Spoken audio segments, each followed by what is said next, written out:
নমস্কাৰ, মই পৰৱ ভট্টকৰ আৰু স্বাগতম জনাইছোঁ আপোনাৰ মোৰ অৰ্থাৎ আমাৰ চেনেললৈ নামজাৰ নিশাৰ কথা কমল। আশা কৰোঁ আপোনালোকৰ দিনটো খুবেই সুন্দৰভাৱে অতিবাহিত হ'ল। লখিমপুৰ জিলাৰ নগাঁও পথাৰ গাঁৱৰ ২৬ বছৰীয়া ৰূপামণি গড়ে সফলতাৰে মাউণ্ট এভাৰেষ্ট আৰোহণ কৰিছে, যাৰ ফলত অসমৰ প্ৰথমগৰাকী মহিলা হিচাপে তেখেত পৰিগণিত হৈছে। ৰূপামণি ভাৰত তিব্বতী সীমান্ত আৰক্ষীৰ ১১জনীয়া মহিলা দলৰ অংশ আছিল, যিয়ে ২১ মে'ৰ পুৱাৰ ভাগত বিশ্বৰ সৰ্বোচ্চ শিখৰত সফলতাৰে উপনীত হয়। গুৱাহাটীৰ নাৰিকলবাৰী নিবাসী তথা আছাম মাউণ্টেনিয়াৰিং সন্থাৰ প্ৰবীণ সদস্য ডেপুটি কমাণ্ডেণ্ট ভনিতা টিমুংপিয়ে এই অভিযানৰ নেতৃত্ব দিছিল। ভাৰত তিব্বত সীমান্ত আৰক্ষীয়ে গ্ৰহণ কৰা প্ৰথমটো সৰ্বমহিলা আন্তঃৰাষ্ট্ৰীয় এভাৰেষ্ট অভিযানৰ লক্ষ্য আছিল নাৰী শক্তিৰ প্ৰচাৰ আৰু চৰম দুঃসাহসিক আৰু উচ্চতাৰ পৰ্বতাৰোহণত মহিলাৰ ক্ৰমবৰ্ধমান ভূমিকা প্ৰদৰ্শন কৰা।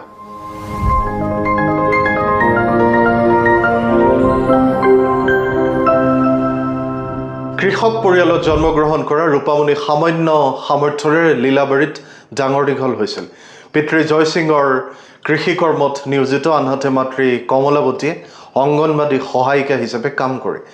কলা শাখাত স্নাতক হোৱা ৰূপামণিয়ে ২০২০ চনত ভাৰত তিব্বতী সীমান্ত আৰক্ষীত যোগদান কৰি শৈশৱৰ দুঃসাহসিক আৰু পৰ্বতাৰোহণৰ আকৰ্ষণ অব্যাহত ৰাখিছিল। অসমৰ বাবে এক ঐতিহাসিক মুহূৰ্ত আৰু বিশেষকৈ যুৱতীসকলৰ বাবে প্ৰেৰণা বুলি অভিহিত কৰি সমগ্ৰ ৰাইজে ৰূপামণি আৰু ভনিতাক এই সাফল্যৰ বাবে অভিনন্দন জনাইছে। মাননীয় মুখ্যমন্ত্ৰী ডক্টৰ হিমন্ত বিশ্ব শৰ্মাই শনিবাৰে উল্লেখ কৰিছে যে ৰূপামণিৰ এই ঐতিহাসিক সাফল্যক লৈ ৰাজ্যখনে গৌৰৱ অনুভৱ কৰিছে। অভিযানৰ বিষয়াসকলে জনোৱা অনুসৰি ভনিতা টিমুংপিৰ নেতৃত্বত পুৱা প্ৰায় ৮ বজাৰ পৰা আৰম্ভ হোৱা শীৰ্ষ সন্মিলন অভিযানত অনুপ কুমাৰে ফ্লাইং নেতা হিচাপে কাৰ্যনিৰ্বাহ কৰিছিল আৰু প্ৰখ্যাত আন্তৰ্জাতিক মাউণ্টেইন এছ'চিয়েশ্যন ফেডাৰেশ্যনৰ গাইড সোনাম শ্বেৰিং লামাই অভিযানৰ সহায়ক দলৰ নেতৃত্ব দিছিল। ১৪জনীয়া দলটোত কাৰিকৰী আৰু সহায়ক কৰ্মীৰ লগতে ১১গৰাকী মহিলা পৰ্বতাৰোহীও আছিল।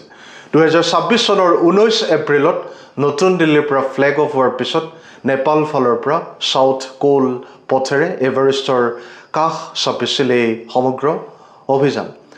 ৰূপামণি গড়ৰ এই সফল শীৰ্ষ সন্মিলনে অসমলৈ গৌৰৱ কঢ়িয়াই আনিছে। পৰ্বতাৰোহীগৰাকীয়ে ৰাজ্যৰ পৰা ৮,৮৪৮ মিটাৰ উচ্চতাৰ শৃংগ আৰোহণ কৰা কেইগৰাকীমান মহিলাৰ ভিতৰত এগৰাকী হিচাপে আত্মপ্ৰকাশ কৰিলে। পৰ্বতাৰোহণৰ ক্ষেত্ৰত সাহস, সহনশীলতা আৰু মহিলা সবলীকৰণৰ শক্তিশালী প্ৰতিফলন হিচাপে অভিহিত কৰা এই কৃতিত্বৰ বাবে অভিযানকাৰী দল আৰু সমৰ্থক শ্বেৰপাসকলক সকলোৱে অভিনন্দন জনাইছে। লগতে এই অভিযানৰ বাবে লজিষ্টিক অংশীদাৰ হিচাপে কাম কৰা 7 ছামিট ট্ৰেক্সে আগবঢ়োৱা সহায়কো বিষয়াসকলে স্বীকাৰ কৰিছে।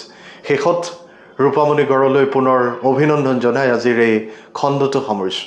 আশা কৰোঁ আপোনালোকে আদৰি ল'ব, লগতে আপোনালোকৰ মতামত আগবঢ়াব আৰু চেনেলটো নিশ্চয়কৈ ছাবস্ক্ৰাইব আৰু ফ'ল' কৰিব। পুনৰ লগ পাম এক নতুন আৰু আকৰ্ষণীয় বিষয়ৰ সৈতে। ভগৱানে আপোনালোক সকলোৰে মংগল কৰক। আজিলৈ আহোঁ। শুভৰাত্ৰি। ধন্যবাদ।